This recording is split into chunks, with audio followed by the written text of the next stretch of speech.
Yo, yo, yo, this is Jack here with Loud Bros Pressure Washing, and I'm coming at you guys with a video on pricing. One of the most highly contested things that a lot of people are all over the place with for it. So I wanted to kind of give a little bit of clarity towards the concept of pricing. And what a better way to introduce this than to say that my price is basically not your price. I live in central Illinois. It is warm here for 9 months of the year and then freezing cold for 3 months of the year where you literally cannot pressure wash. So my prices may be a little bit higher than somebody that's in Florida because Florida people can continually pressure wash all the way through the year. So you're going to have a lot more higher competition. You may go to California where there may be a lot of competition, but the people also have a lot of money. You may go to Texas where there's a lot of money too, and everything gets a lot dirtier down there too because of the humidity. So this is just to say that my price is not your price, but this is a general schema of what you can actually utilize so that you can get the best price for yourself, the highest ticket, and everything like that. And in this video today, we're going to be going over house washing, roof washing, driveway cleaning, and deck cleaning, and gutter cleaning, just a little bit of an extra thing. We really don't like to do it very much anymore, but we just thought I'd throw it in there just for some people like to use it. So another thing of why my price is not your price is how the customers perceive us as a company ourselves. So I'll just jump in here and kind of show you a little bit of basically what a customer sees when they go and they try to find our services, right? So our website is done by Footbridge Media. They do a great job with it, all the SEO and everything like that. And as you can see with this website, it looks professional. Somebody comes onto here, they see it, and they're like, wow, this is really great. So 108 reviews, 5 stars already on there.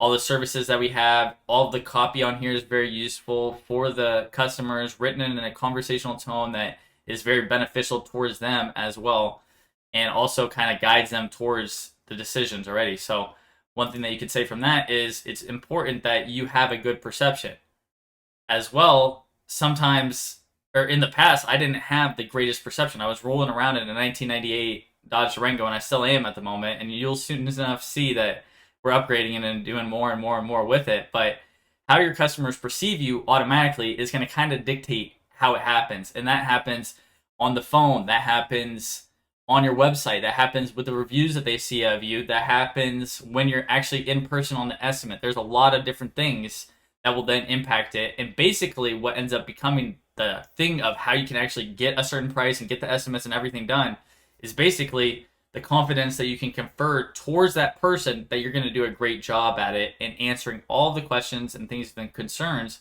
that come up for that person. Because if they don't feel trustful for you, they won't even do it for 5 cents per square foot on the vinyl siding. They won't do it for anything because they know in their heart that there's something's a little bit off about this guy and he's not telling it how it is. So I would say that a lot of the things are as well just the level of customer service, the speed of the replies. We always are replying to people snap, snap, snap, snap, snap. Anywhere it is, we're fast on the website, on the email, on text messages, everything. You got to be as fast as fucking possible, okay, people.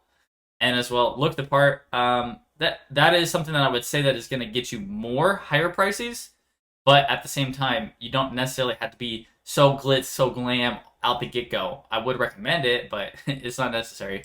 So, as well, when we are in person with them, I'm always on point with it, and that takes some time. And I'd like to eventually get an estimate video out for you guys to show you exactly how we're doing the estimates. Bang, bang, bang, bang, bang, bang, bang. So another thing that I wanted to kind of just briefly touch on here is that you can price over the phone. Usually if I'm pricing over the phone, it's because it's in a location that's further away than my normal service area. And I'm just going to price it probably a lot higher just because of the service distance and things of that nature. But it's kind of at your discretion. If you don't have very many jobs, feel free to just price it right where it should be because you need to get that money in so that you can get more money towards marketing or better t-shirts or better equipment or wrap on the truck, all those kinds of things that are important. So the bread and butter right here, house washing. General schema for it is about 15 cents per square foot. And how we're measuring the square footage is we're just using a measuring wheel that you can get on the internet, at Menards, Home Depot, anywhere. It costs about $50 for the measuring thing.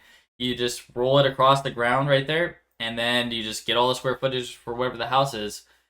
You can as well do this online through Google, but we really like to just usually do it in person because then if we can actually get in person with the person, then the estimate's obviously going to be higher rate of success, and it's going to be a higher ticket possibility as well. So with that, we are just doing 15 cents per square foot, but we are always trying to push the limits ourselves. So now we're probably at about 17 cents per square foot. I'd eventually like to get it up to 18, to just because we're still getting the estimates and everybody's still agreeing to it. And that kind of goes back to the perception thing. So as you continue to do more and more and better, you can get higher prices based upon that. But before we were actually doing any of these estimates, we were just eyeballing it. So I would say that we were probably about 11 to 12 cents comparatively. So if you're not using square footage, I would really recommend it. Another thing with that, when you're using square footage, is the fact that you can actually modulate that instead of just eyeballing it automatically when you're with the customer. When you have that opportunity to take the square footage, you can sit there and look, well, there's a lot of vegetation around here. They have a Japanese maple right there. There's going to be, I have to wrap this up, there's a leaky window over here. Then you can start to take into account what are the potential downfalls of actually doing this job for this customer, so that you can then price accordingly, because it sometimes isn't about getting the job. It's about making a good job, an easy job, and one that you actually want to do.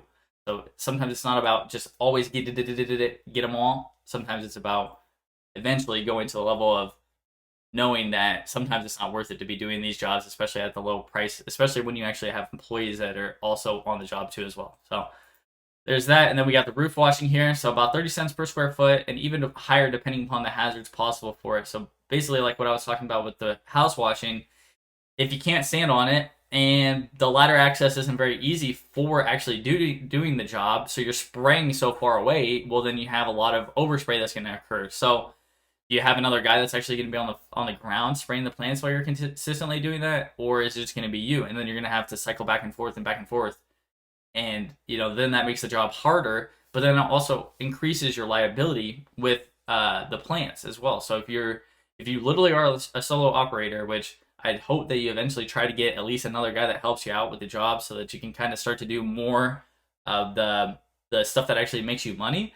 But if you're going to be alone doing these roof washes and you can't stand on it, so you can't spray really close to it onto the roof, it depends. It all depends. I mean, sure, you may have made $300 an hour, but then you killed like 4 plants, and then it was like $300 for the plants, so then it takes you down to like $100 an hour. So I mean, I guess it was good, but was it that good for all the risk that was incurred based upon that? So think about that. Don't just think about, oh, this is gonna be a $700 job. Sometimes think about the downfalls for it, and that as well will help out your customers too, because if you're pricing accordingly, then you feel good about doing the job, and then the customer will be very more happy once you complete the job, because you're going to try harder, because you're getting the money that you're worth out of the job. Another thing, driveway concrete cleaning, we do about 20 cents per square foot, and again, this is in Illinois. If you're in Florida, it seems like every driveway is like $45. Like that is ridiculous. And we're usually giving the sidewalk away for free. I mean, it's kind of still into the square footage, but it's most likely it takes like 5 minutes, so it's nothing for us. But it seems, the perception again for the customer on a certain thing like that, it seems as though it is a lot better for them in that case. And then deck cleaning, we have it about $1 per square foot for the full percarbonate and oxalic acid cleaning. If somebody wants to just do it quick and dirty, just to bleach it off and then just pressure wash it, we can do it for 50 cents per square foot with it. But we usually try for the full one, and sometimes we get it, sometimes we don't. But if it really depends on what they're trying to do. So if they're trying to seal it, and some of those people really don't care about the oxalic after and actually doing it correctly. Like we can educate them on it, of course, but some of them are just looking at the price at the end of the day, because they're already spending another $700+ on the ceiling, and they have to do it themselves too. So we kind of understand it on their end whenever that happens, but always try to get the most. If you can't get the most, go down a little bit after that.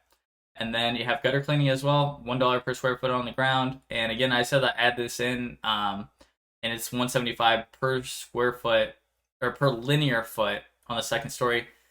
Nowadays, like, we really don't do much gutter cleaning, because you kind of want to niche down. Maybe in your initial, you wanted to do all that stuff. Like we were trying, on our first year, we're trying to get anything and everything we can get so that we can live.